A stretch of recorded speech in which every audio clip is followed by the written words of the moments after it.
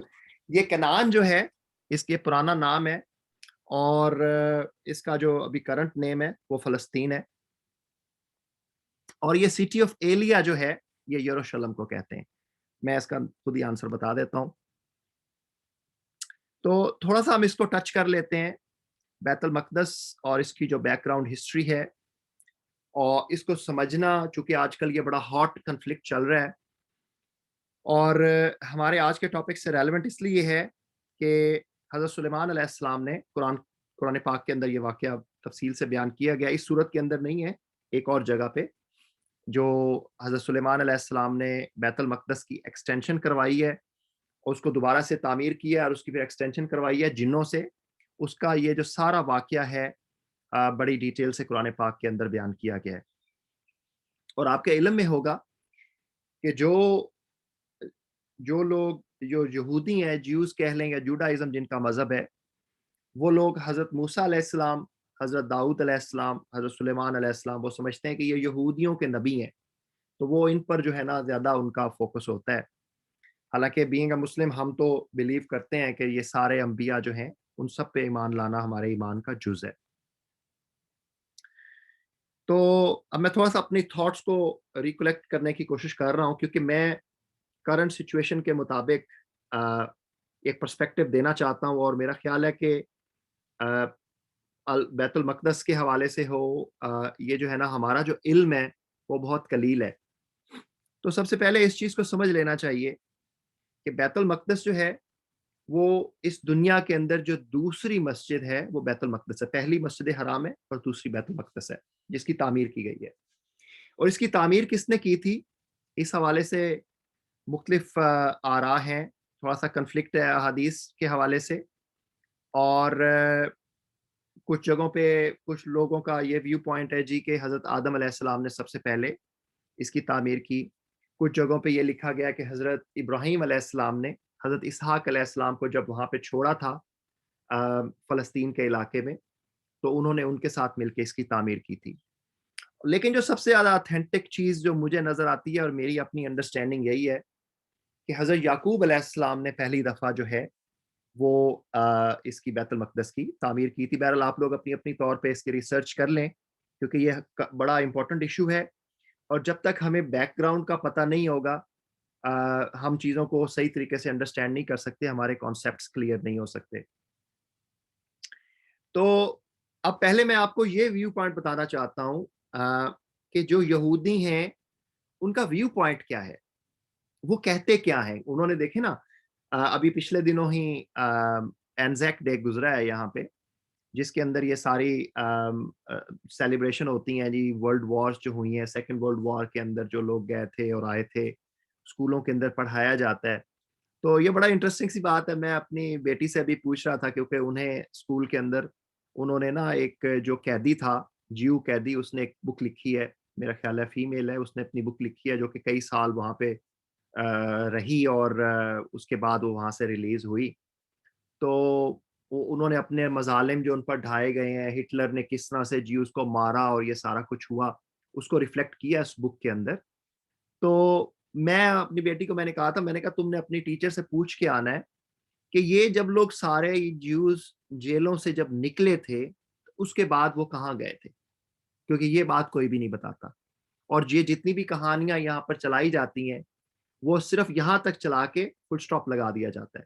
اور اس کا آنسر یہی ہے, آپ سب لوگوں کے علم میں ہے, کہ یہاں سے جب یہ یہودی سارے نکلے تھے جو جیلوں کے اندر تھے اور ریفیوجی کیمپس کے اندر, جہاں پہ جرمنی میں ان کو مارنے کے بعد جہاں پہ ریفیوجی کیمپس میں انہوں نے جا کے پناہ لی تھی, تو آپ کو پتہ ہے کہ دنیا میں ایک ملک تھا جس نے انہیں کہا کہ آ جائیں آپ لوگ, ہمارے بھائی ہیں, ہم مسلمان ہیں اور آپ یہودی ہیں, تو آپ لوگ آ جائیں, ہم آپ لوگوں کو پناہ دیتے ہیں. تو یہ سارے وہاں سے نکل کے پیلسٹائن میں گئے تھے پناہ لینے کے لیے. تو اس کے بعد آپ کو پتہ ہے کہ پیلسٹائن 1946 کی یہ بات ہے جب یہ لوگ پیلسٹائن گئے, اور 1947 کے اندر اسرائیل کا وجود آیا, 1948 کے اندر سوری. تو یہ سٹوری جو ہے, اب اس میں جب یہودیوں سے آج پوچھا جاتا ہے کہ بھائی کہانی کیا ہے, تم لوگوں کا کلیم کیا ہے, تو ان کا کلیم آ رہا ہے, یہ میں نے یہاں پہ اسکرین کے اوپر ان کا ریفرنس نمبر بتایا جی, جینیسس جو ان کی کتاب ہے اس کا چیپٹر 7 اور آیت نمبر 8 کا حوالہ وہ دیتے ہیں جی, کہ اللہ تعالیٰ نے قرآن کے اندر ان کی بک جینیسس کے اندر جو ہے وہ وعدہ کیا ہوا ہے کہ ان کے جو پروفٹ ابراہیم علیہ السلام ہیں ان کو یہ والا جو یہ سرزمین جو ہے نا یہ ان کو دے دی جائے گی. ٹھیک ہے, تو اس پرومس کی بیس پہ ان کا سارا ایجنڈا ہے امریکہ کے اندر بھی اور جو پوری دنیا کے سامنے جو یہ لوگ پریزنٹ کرتے ہیں. سوری میں تھوڑا سا ٹائم لے رہا ہوں اس ایشو کے اوپر, آگے میں نہیں بڑھ رہا because I think this is very important کہ ہم اس کی بیسکس کو انڈرسٹینڈ کریں. تو وہ یہ کہتے ہیں جی کہ اس کلیم کی بیس پہ وہ کہتے ہیں جی پیلسٹائن تو جو ہے یہ ہے ہی ہماری سرزمین ہے. لیکن اس میں آپ لوگ ایک ذہن میں رکھیے گا کہ حضرت ابراہیم علیہ السلام جب ان کا انتقال ہوا تھا تو ان کے پاس اپنی قبر کے لیے بھی جگہ نہیں تھی, جو کہ ان کی بکس کے اندر مینشن کیا گیا. اب اس کے بعد جو دوسرا کلیم ہے یہودیوں کی طرف سے, جب ہم اس چیز کو آنسر کرتے ہیں حضرت ابراہیم علیہ السلام والی بات کا, تو دوسرا کلیم ان کا یہ آتا ہے جی کہ اگر حضرت ابراہیم علیہ السلام کے زمانے میں ان کو یہ والی جگہ نہیں ملی تھی تو ان کی پروجنی کے اندر جو ہے نا یہ وعدہ کیا گیا ہے کہ یہ والی سرزمین ان کو دی جائے گی. تو ان کی پروجنی کے اندر آپ کو پتہ ہے کہ کون ہے, حضرت اسحاق علیہ السلام ہے اور حضرت اسماعیل علیہ السلام ہے. لیکن اب پرابلم یہاں پہ آتی ہے کہ وہ لوگ یہ کہتے ہیں جی کہ حضرت اسحاق علیہ السلام تو حضرت ابراہیم علیہ السلام کے لیجٹیمیٹ اولاد ہے. یہ میں آپ کو جیوز کا پوائنٹ آف ویو بتا رہا ہوں. ٹھیک ہے, تو چونکہ آپ کو علم ہوگا کہ حضرت ہاجرہ علیہ السلام سے حضرت ابراہیم علیہ السلام نے بعد میں شادی کی تھی, لیکن حضرت اسماعیل علیہ السلام پہلے پیدا ہوئے تھے اور پھر حضرت اسحاق علیہ السلام بعد میں پیدا ہوئے تھے. ان دونوں واقعات کا قرآن پاک کے اندر ذکر کیا گیا. تو اب وہ یہ کلیم کرتے ہیں جی کہ حضرت ہاجرہ تو ایک غلام تھیں اور ایک نیگرو تھیں, افریقن تھیں, تو ان کی جو اولاد ہے دیٹس ناٹ لیجٹیمیٹ اولاد نہیں ہے, ان کی پروجنی نہیں ہے حضرت ابراہیم علیہ السلام کی.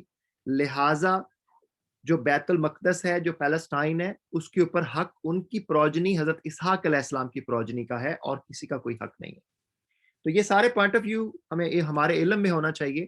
لیکن انہی کی کتاب کے اندر لکھا ہوا ہے کہ حضرت ابراہیم علیہ السلام سے جب وہاں کے کنگ نے ان سے پوچھا تھا کہ بھائی یہ والی جو عورت تمہارے ساتھ ہے, حضرت سارہ علیہ السلام اس ٹائم ان کے ساتھ تھیں, تو اس نے پوچھا تھا کہ بھائی حضرت یہ جو عورت تمہارے ساتھ ہے یہ تمہاری کیا لگتی ہے. تو یہ ہے ان کی کتاب جو ہے بائبل, اس کے اندر لکھا ہوا ہے کہ بھائی یہ میری سسٹر ہے. تو قرآن پاک میں بھی اس کا ذکر کیا گیا ہے, لیکن اس کی فردر جو ہے نا وہ ایکسپلینیشن بھی دی گئی ہے کہ انہوں نے سسٹر جو ہے وہ ایمانی سسٹر جو ہے وہ مسلمانیت کے حوالے سے, جیسے مومنین ایک دوسرے کے بہن بھائی ہوتے ہیں, وہ والی ٹرمنالوجی یہاں پہ یوز کی تھی. لیکن بائبل کے اکارڈنگلی اس کی فردر کوئی ایکسپلینیشن نہیں دی گئی. تو اس سے محسوس یہ ہوتا ہے کہ شاید جو حضرت اسحاق علیہ السلام ہے وہ اینسیسٹ ہیں کہ جو حضرت ابراہیم علیہ السلام نے ناؤز باللہ اپنی سسٹر کے بطن سے جن کو جنم دیا. تو یہ these are the perspective we need to know, and we need to counter, and we need to spread the information amongst other people. تو اگر پیلسٹائن کے اوپر حضرت اسحاق علیہ السلام کا حق ہے تو اتنا ہی حق حضرت اسماعیل علیہ السلام کا ہے. اور دوسری بات یہ ہے کہ یہ باقی کے جو کنٹریز ہیں جن کے اوپر اب جیسے ملیشیا فتح کیا گیا، مسلمانوں نے لے لیا، تو اب جہاں پہ یا اسپین ہے وہاں پہ مسلمانوں کی حکومت رہی پورے 1000 سال کے لیے، تو اب ہم اس کو جا کے دوبارہ کلیم نہیں کر سکتے کہ بھائی اب آپ ہمیں واپس کر دیں، کیونکہ اب نئی لوگوں نے اس کو جو ہے وہ فتح کر لیا اور وہاں پہ رہ رہے ہیں. سیم وائز اگر مسلمانوں نے اس کو کنکر کیا ہے اور وہاں پہ رہ رہے ہیں اور آپ وہاں پہ آتے ہیں اتنے سالوں کے بعد آپ کہتے ہیں کہ یہ ہمارا ملک ہے ہمیں واپس کر دو، تو ڈزنٹ میک اینی سینس. تو یہ میں نے سوچا کہ میں پیلسٹائن کے حوالے سے، بیت المقدس کے حوالے سے تھوڑا سا آپ کو پرسپیکٹو دے دوں. اور اس کے بعد آپ ذہن میں رکھیے گا کہ اسلامی دور حکومت کے بعد پہلی دفعہ جو ہے اس شہر کو فتح کیا ہے وہ حضرت عمر فاروق رضی اللہ تعالیٰ عنہ نے فتح کیا ہے. اور اس کے بعد آپ کو پتہ ہے 11th سینچری کے اندر حضرت صلاح الدین ایوبی رحمۃ اللہ علیہ نے اس کو فتح کیا ہے، جب یہ دوبارہ سے انہوں نے عیسائیوں اور یہودیوں نے اس کو یرغمال بنا لیا تھا. تو اس کے بعد کچھ عرصہ میرا خیال ہے 60 سال یا 70 سال مسلمانوں کے تصرف میں رہا ہے یہ شہر. اس کے بعد یہ دوبارہ سے یہودیوں کے قبضے میں چلا گیا تھا، اور پھر پیلسٹائن جو ہے اس کے بعد سے یہ اب اسی طرح سلسلہ چلتا آ رہا ہے جی، جہاں پہ آ کے اسرائیل کا انہوں نے ملک ڈکلیئر کر دیا. تو یہ فیکٹس اینڈ فیگرز ہیں، ان کا میرا خیال ہمیں پتہ ہونا چاہیے. آئی تھاٹ کہ میں اس میں تھوڑا سا ایکسپینڈ کر دوں. اب تھرڈ، اس صورت کے اندر جو تھرڈ ریچسٹ پرسن ہے اس کی سٹوری اللہ نے بتائی ہے کہ دیکھیں ان کا رویہ کیسا ہے. آیات نمبر 23 to 26 کے اندر یہ حدود جب واپس آتا ہے تو وہ کہتا ہے جی کہ میں سبا کے متعلق، یہ شہر کا نام تھا سبا کے متعلق یقینی اطلاع لے کر آیا ہوں. میں نے وہاں ایک عورت دیکھی ہے جو اس قوم کی حکمران ہے، اس کو ہر طرح کا سر و سامان بخشا گیا ہے اور اس کا تخت بڑا عظیم الشان ہے. میں نے دیکھا کہ وہ اور اس کی قوم اللہ کی بجائے سورج کے آگے سجدہ کرتی ہے. شیطان نے ان کے اعمال ان کے لیے خوشنما بنا دیے اور انہیں شاہراہ سے روک دیا. اس وجہ سے وہ یہ سیدھا راستہ نہیں پاتے کہ اس خدا کو سجدہ کریں جو آسمانوں اور زمین کی پوشیدہ چیزیں نکالتا ہے. تو یہ ملکہ سبا جو تھی اس کے حوالے سے ذکر کیا گیا کہ یہ وہ ملکہ تھی، بہت رچ تھی، لیکن اب اس کا رویہ کیا ہے کہ جب اس کو حضرت سلیمان علیہ السلام نے اللہ کے مذہب کی دعوت دی تو اس نے اس کو قبول کر لیا. پکار اٹھی، اے میرے رب، میں اپنے نفس پر بڑا ظلم کرتی رہی اور اب میں نے سلیمان علیہ السلام کے ساتھ اللہ رب العالمین کی اطاعت قبول کر لی. تو دیکھیں جی، یہ 3 طرح کے رویے ہیں جو اللہ نے بتائے ہیں اس صورت کے اندر. پہلا رویہ اس امیر شخص کا ہے جس نے ساری نعمتیں حاصل کرنے کے بعد خدائی ڈکلیئر کر دی. دوسرا رویہ اس امیر شخص کا ہے جس نے اتنی نعمتیں اور کنگ بننے کے بعد اللہ کے سامنے سجدہ ریز ہو گیا. اور تیسرا رویہ اس امیر شخص کا ہے جس کے پاس سارا کچھ تھا لیکن وہ غلط راستے پہ تھا. جب اس تک اللہ کا پیغام پہنچا تو وہ اللہ کے راستے پر اس نے اطاعت قبول کر لی. تو یہ 3 طرح کے امیر لوگوں کا اللہ نے بتایا کہ دنیا میں اس طرح کے 3 طرح کے لوگ پائے جاتے ہیں. اب یہاں پہ آگے اللہ تعالیٰ نے اگزامپل دی ہے 2 قوموں کی چوتھے رکوع کے اندر جنہوں نے اپنے پروفٹس کو ریجیکٹ کیا اور اللہ نے ان کو تباہ و برباد کر دیا. ایک قوم سمود ہے جنہوں نے حضرت صالح علیہ السلام اور ان کے ساتھ جو معجزہ اللہ نے دکھایا اس کو ریجیکٹ کیا. اور پھر قوم لوط کا ذکر کیا گیا ہے جنہوں نے حضرت لوط علیہ السلام پر ایمان لانے سے انکار کر دیا. اچھا جی، یہ ایک بڑا ٹیکنیکل کویسچن ہے اور اس کی اگر سمجھ آ جائے تو پاکستان کے اندر جو میرا خیال ہے 50% سے زیادہ کیسز چل رہے ہیں عدالتوں کے اندر وہ ختم ہو جائیں گے. کوئی ساتھی اپنا مائک انمیوٹ کر کے بتائے کہ جائیداد اور وراثت میں فرق کیا ہے. تھوڑا سا آپ لوگوں کو انوالو رکھتا ہوں کہیں آپ لوگ سو نہ جائیں میری باتیں سن کے. سر جی بڑا مزیدار سوال ہے. تو وراثت تو وہ ہے نا جو آپ پیرنٹس وغیرہ آپ کو یہ چھوڑ کے جاتے ہیں یا آپ اپنے بچوں کے لیے چھوڑ کے جاتے ہیں. اور جائیداد کیا ہے یار؟ جائیداد بھی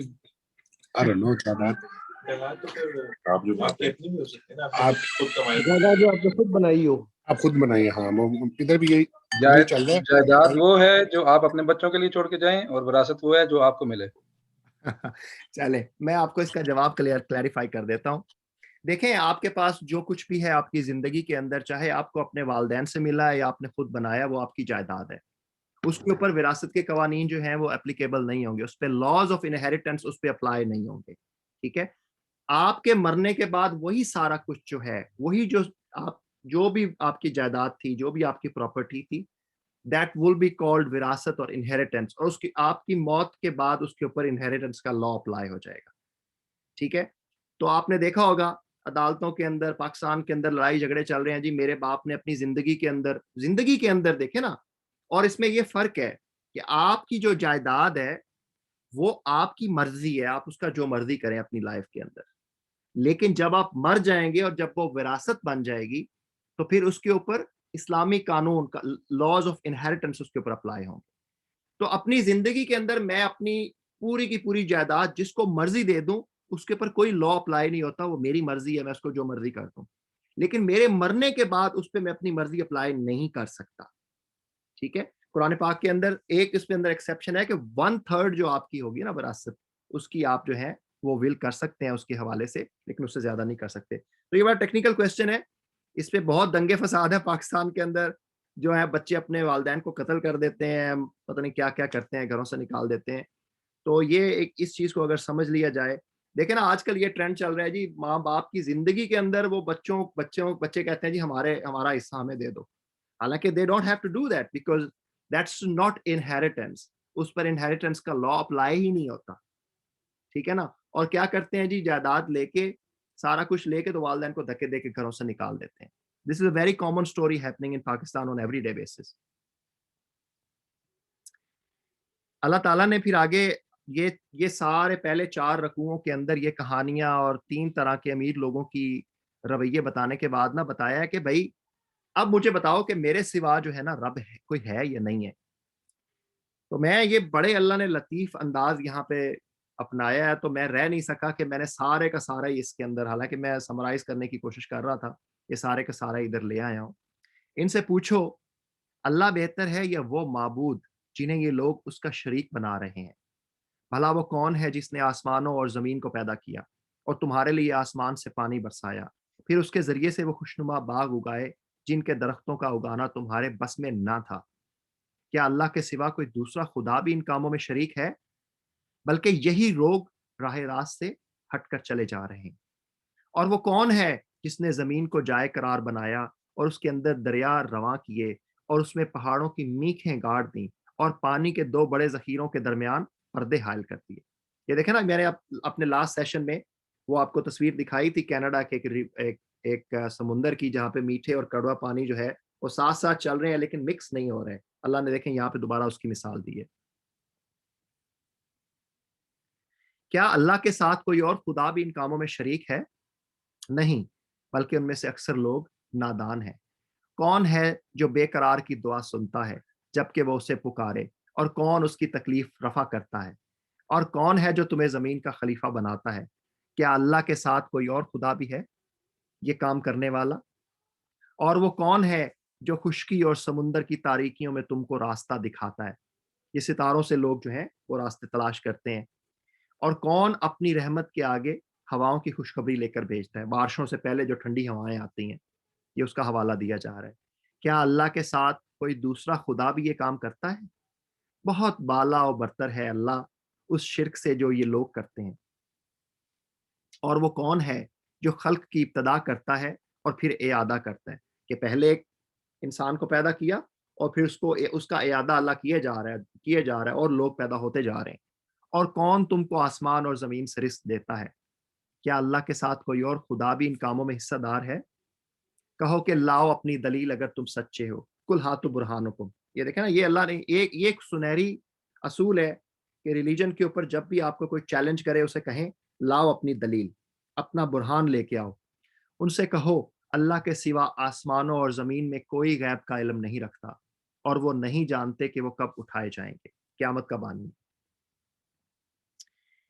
ٹائم تھوڑا سا شارٹ ہو رہا ہے کیونکہ میں نے پیلسٹائن پہ تھوڑا سا اسٹریچ کر لیا، اور میں تھوڑا سا ریس کروں گا. ہمارا ویسے ہی ختم ہونے والا ہے آج کا سیشن. چند ٹاپکس ہیں، ان کو میں تھوڑا سا ٹچ کرتا جاتا ہوں. کہ جیسے حضرت محمد صلی اللہ علیہ وسلم کو کفار نے قتل کرنے کا منصوبہ بنایا، آپ کو پتہ ہے جس رات انہوں نے ہجرت کی ہے، اس کی ڈیٹیل بھی بتائی گئی ہے.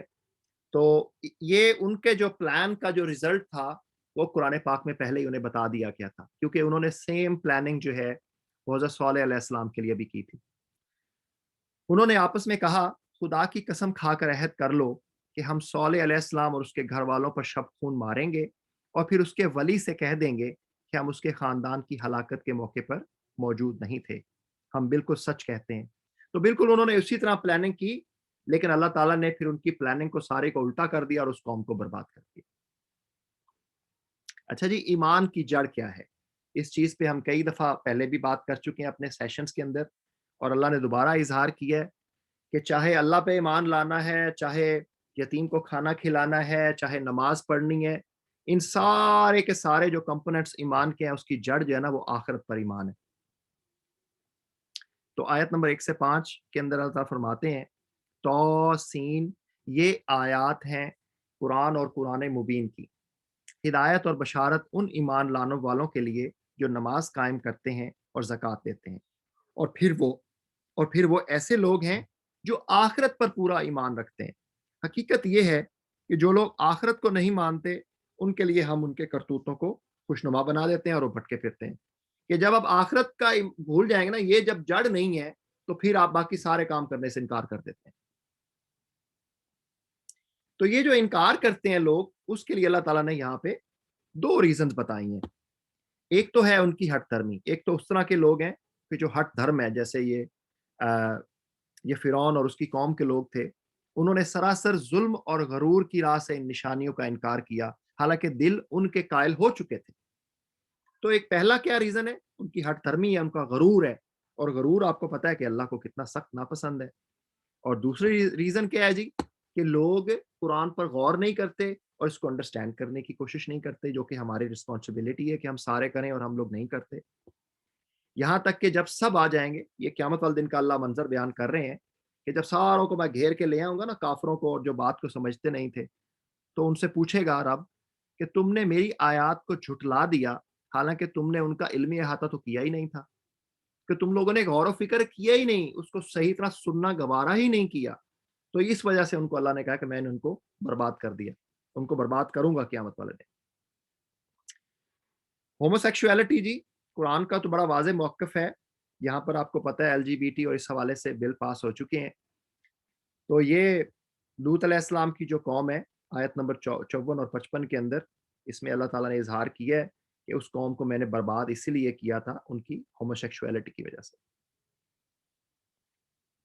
اچھا دیکھیں جی، یہ کتنی ایک ٹیریبل سچویشن ہوگی کہ اگر آپ کا جو کلوزسٹ کمپینین ہے اس دنیا کے اندر وہ آپ کا ورسٹ اینیمی نکلے. اس کو ذرا امیجن کریں تو کلوزسٹ کمپینین ہے کون ویسے ہمارا اس دنیا کے اندر دنیاوی حساب سے؟ کیوں جی، کیا خیال ہے؟ کلوزسٹ کون ہوتا ہے انسان کی ذات کا؟ بیگم اور کیا یار. بیگم. تو یہ دیکھیں نا، اگر آپ کا جو کلوزسٹ کمپینین ہے اگر وہ آپ کا ورسٹ اینیمی نکلے، اور اس کی مثال حضرت لوط علیہ السلام کی کہانی میں اللہ تعالیٰ نے بتائی ہے، اور حضرت نوح علیہ السلام کی کہانی میں اللہ نے ان کے بیٹے اور ان کی بیوی کی مثال وہاں پر بھی دی تھی، پیچھے آ چکی ہے. لیکن اس صورت کے اندر آیت نمبر 57 میں اللہ تعالیٰ بتاتے ہیں کہ آخر کار ہم نے بچا لیا اس کو، حضرت لوط علیہ السلام کی بات ہو رہی ہے، اور اس کے گھر والوں کو بجز اس کی بیوی کے جس کا پیچھے رہ جانا ہم نے طے کر دیا تھا. تو یہ بڑی ٹیریبل سچویشن ہے جی کہ آپ کا جو کلوزسٹ کمپینین ہے وہ آپ کا ورسٹ اینیمی نکلے. ہم سارے کہتے ہیں جی آئی ڈونٹ کیئر، فلاں نے یہ کہہ دیا، فلاں نے وہ کہہ دیا، مجھے اس سے کوئی فرق نہیں پڑتا. فرق تو پڑتا ہے، دیکھیں بہت ساری چیزوں کا فرق تو پڑتا ہے. اب ہم اس کو ٹیکل کیسے کرتے ہیں وہ ہر بندے کا اپنا ایک طریقہ ہے. اور دیکھیں فرق حضرت محمد صلی اللہ علیہ وسلم کی ذات کو بھی پڑتا تھا، ان کو بھی رنج ہوتا تھا، اس کا اظہار کئی جگہ پہ ہو چکا ہے. اے نبی صلی اللہ علیہ وآلہ وسلم، ان کے حال پر رنج نہ کرو اور نہ ان کی چالوں پر دل تنگ ہو. تو جب حضرت صلی اللہ علیہ وسلم کو دکھ ہوتا تھا اور ہم کہیں کہ جی ہمیں تو کوئی دکھ نہیں ہوتا، یہ نہیں ہوتا، تو ہم کوئی مطلب کہاں سے اترے ہوئے ہیں؟ ہمارے دلوں کے اندر کیا سیسا بھرا ہوا ہے؟ یہ میں پہلے بات کر چکا ہوں کہ اللہ کہہ رہا ہے کہ جو میری باتوں کو نہیں سنتے، اس پر ایمان نہیں لاتے، ان کی مثال یہ ہے کہ وہ مرے ہوئے لوگ ہیں، وہ ڈیڈ ہیں. وہ کیسے لوگ ہیں جی؟ تم مردوں کو نہیں سنا سکتے، نہ ان بہروں تک اپنی پکار پہنچا سکتے ہو جو پیٹھ پھیر کر بھاگے جا رہے ہیں، اور نہ اندھوں کو راستہ بتا سکتے ہو بتا کر بچا سکتے ہو. تم اپنی بات تو صرف ان کو سنا سکتے ہو جو ایمان لائیں اور پھر فرما بردار بن جائیں. اس صورت کے اندر قیامت کی 2 نشانیوں کا ذکر کیا گیا جی. اور جب ہماری بات پوری ہونے کا وقت آن پہنچے گا تو ہم ان کے لیے ایک جانور زمین سے نکالیں گے جو ان سے کلام کرے گا کہ لوگ ہماری آیات پر یقین نہیں کرتے تھے. تو ایک جانور نکلے گا جی قیامت سے پہلے جو کہ بولے گا، جو انسانوں کی زبان میں ہم سے بات کرے گا. اور دوسرا یہ ہے جی کہ قیامت کے وقت پہ سور پھونکا جائے گا، اور جب وہ سور پھونکا جائے گا تو ہر چیز تباہ و برباد ہو جائے گی. ہماری رسپانسبلٹی کیا ہے؟ دس از آور لاسٹ ٹاپک جی، ہم ختم کر رہے ہیں الحمدللہ. مجھے حکم دیا گیا ہے کہ میں مسلم بن کر رہوں اور یہ قرآن پڑھ کر سناؤں. اب جو ہدایت اختیار کرے گا وہ اپنے ہی بھلے کے لیے اختیار کرے گا، اور جو گمراہ ہو اس سے کہہ دو کہ میں تو بس خبردار کرنے والا ہوں. ان سے کہو تعریف اللہ ہی کے لیے ہے. تو یہ ہماری رسپانسبلٹی. ایک تو دیکھیں نا اس کا کانٹیکسٹ میں میننگ آ گیا کہ یہ بات حضرت محمد صلی اللہ علیہ وسلم کو کہی جا رہی ہے، جو سچویشنل میننگ ہے، اور جو اس کا یونیورسل میننگ ہے وہ آپ کے میرے لیے اور ہم ساروں کے لیے ہے کہ ہم قرآن پڑھ کر اس کو آگے پہنچائیں گے. اور پھر ہم نے یہ نہیں ہے کہ لڑائی کرنی شروع کر دینی ہے. ہم نے کہنا ہے کہ بھائی میں نے پیغام پہنچا دی ہے، تم نے اگر اس پہ ہدایت اختیار کرنی ہے تو کر لو، میں نے اپنا فرض، اپنی حجت تمام کر دی ہے. But this is our responsibility. اگر کوئی یہ کہے کہ بھائی یہ میرا کام نہیں ہے، تو مولوی کا کام ہے یا ڈاکٹر ذاکر نائک کا کام ہے، طارق جمیل کا کام ہے، تو وہ غلط کہہ رہا ہے. کیونکہ اللہ نے کہہ دیا ہے، ہر مسلمان کو کہہ دیا ہے کہ یہ آپ پر رسپانسبلٹی ہے کہ یہ قرآن پڑھ کر سناؤ اور اس کو آگے پہنچا دو بات. صدق اللہ العلی العظیم.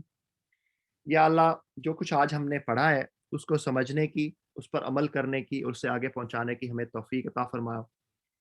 جو بھی میری غلطیاں کوتاہیاں ہیں اس کے لیے میں سب سے پہلے اپنے رب کی ذات سے اور اس کے بعد آپ دوستوں سے معافی چاہتا ہوں. وہ میرے علم کی کمی ہے. ٹیک ہوم میسیجز جو ہیں وہ میں نے صرف 4 یہاں پہ موٹے موٹے لکھے ہیں جی.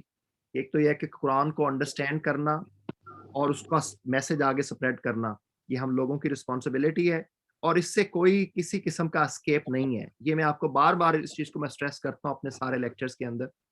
دوسرا کہ ہمیں عاجزی اختیار کرنی ہے. جس مقام پر بھی ہم پہنچ گئے ہیں ہم نے عاجزی کا دامن نہیں چھوڑنا. اور آخری یہ ہے جی کہ جب بھی آپ کو کوئی نعمت ملتی ہے اور جو نعمتیں ہمیں ملی ہوئی ہیں اس کے لیے اپنے رب کے حضور سجدہ ریز ہو جائیں. اب آپ اپنے مائکس انمیوٹ کر لیں. کوئی ڈسکشن کویسچن پوائنٹس ہیں تو ہم اس کو کوئکلی ٹچ کر لیتے ہیں اور پھر اپنے سیشن کو کلوز کرتے ہیں. جزاک اللہ خیر ڈاکٹر صاحب، تھینک یو. وسیم بھائی بس اس میں لاسٹ میں جو لاسٹ پوائنٹ ہے نا، اس میں شکر جو ادا کرنا ہے وہ نعمتوں کا بھی، اور جو بھی کچھ ہے جو کوئی مشکل ٹائم بھی ہے اس پہ بھی مطلب نا صبر اور شکر اور اللہ کا کرنا ہے ہر حالت میں. بالکل بالکل صحیح کہہ رہے ہیں، بالکل صحیح کہہ رہے ہیں. دونوں سائڈز ہے نا، کیونکہ سم ٹائم وہی آپ کا جو ٹف ٹائم ہے اس میں شکر زیادہ بہتر ہوتا ہے.